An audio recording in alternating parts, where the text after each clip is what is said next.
Have you ever looked at two people you know, maybe friends or coworkers, and they make about the same amount of money, but their lives look totally different? One is always stressed about bills, while the other seems to be building real wealth. It's a huge puzzle, right? Well, today, we're going to solve it. We're going to figure out exactly why this happens. Because here's the thing we often forget. Your salary is just the starting point. It's only one small piece of the puzzle.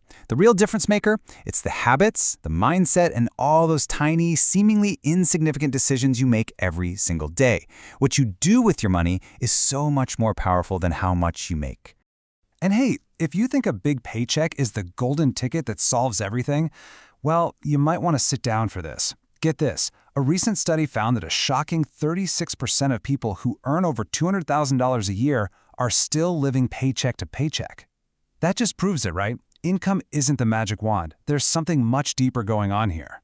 And over time, this difference isn't small. It's a Grand Canyon-sized gap. You see it right here. Person A and Person B start at the exact same place, same salary. But 20 years down the road, Person A has built up a serious net worth, while Person B is struggling, maybe even in debt. So what are these invisible forces that are pushing them in completely opposite directions? Okay, first, let's look inside our own heads. Because honestly, a huge chunk of our financial behavior is driven by these hidden psychological traps that we're not even aware of most of the time. To really get to the bottom of this, some brilliant researchers at MIT did this really cool experiment.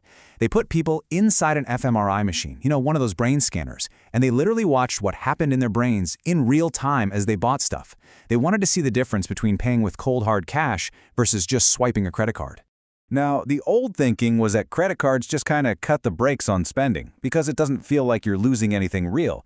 But what the fMRI scans showed was mind-blowing.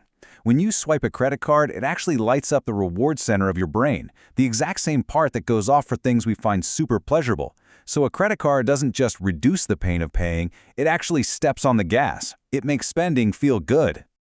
So, we know our brains can be tricked. That's a huge piece of the puzzle. But let's go even deeper now. Our core beliefs about money, what you could call our financial worldview, play a massive role, and they generally fall into one of two big categories. So on one hand, you've got the scarcity mindset. This view sees the world like there's only one pie. It's a fixed size. So if someone else gets a big slice, that means there's less for you. It's a zero-sum game. But then there's the abundance mindset. This worldview believes that we can just bake a bigger pie. It sees money as a tool, something for growth and creating new opportunities for everyone. Your win doesn't have to be my loss. And here's the really powerful part. You can actually change your mindset.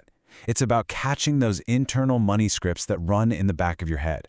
So instead of seeing someone's success and that little voice saying, I'll never have that, you can consciously reframe it.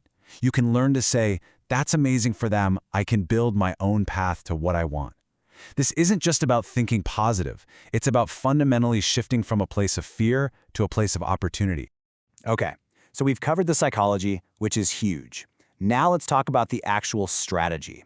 And one of the best ways I've ever heard this explained is to think about it like you're managing a sports team.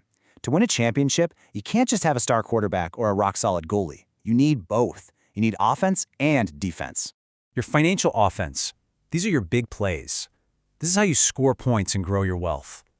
We're talking about things like investing in the stock market, buying assets that go up in value like real estate, maybe even starting a side hustle or a business. Offense is how you get your money to start working for you. But like any great coach will tell you, offense wins games, but defense wins championships. And your financial defense is what protects everything you build. This is all about controlling your spending, having a solid budget, and attacking your debt. It's the foundation that makes sure you don't lose everything your offense worked so hard to build. This quote from Warren Buffett just nails it. It's a perfect little story. He and his sister played Monopoly.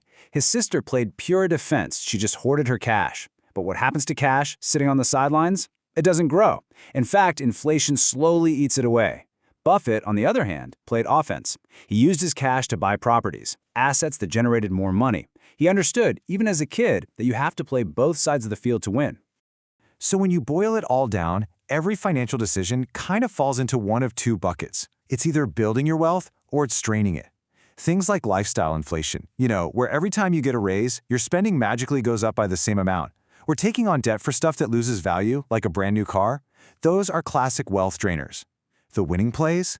Investing early and often and focusing on buying assets that are designed to grow over time.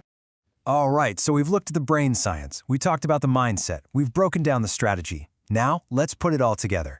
Let's build a simple, actionable blueprint that you can actually use to start building your own financial future. It doesn't have to be complicated. It really comes down to 3 incredibly powerful habits. Number 1, invest early and consistently, so you can let the magic of compounding do the heavy lifting for you. Number 2, pay yourself first. This is a game changer. Before you pay any bills, before you buy groceries, you automatically move money into your savings and investments. And number 3, start thinking like an investor. Actively focus on putting your money toward assets that grow, not liabilities that just suck money out of your pocket. Because at the end of the day, building wealth isn't really about some complex spreadsheet or trying to time the stock market. It all comes back to understanding your own psychology, your own habits, your own triggers. The crucial point is this: mastering your money truly begins with mastering yourself.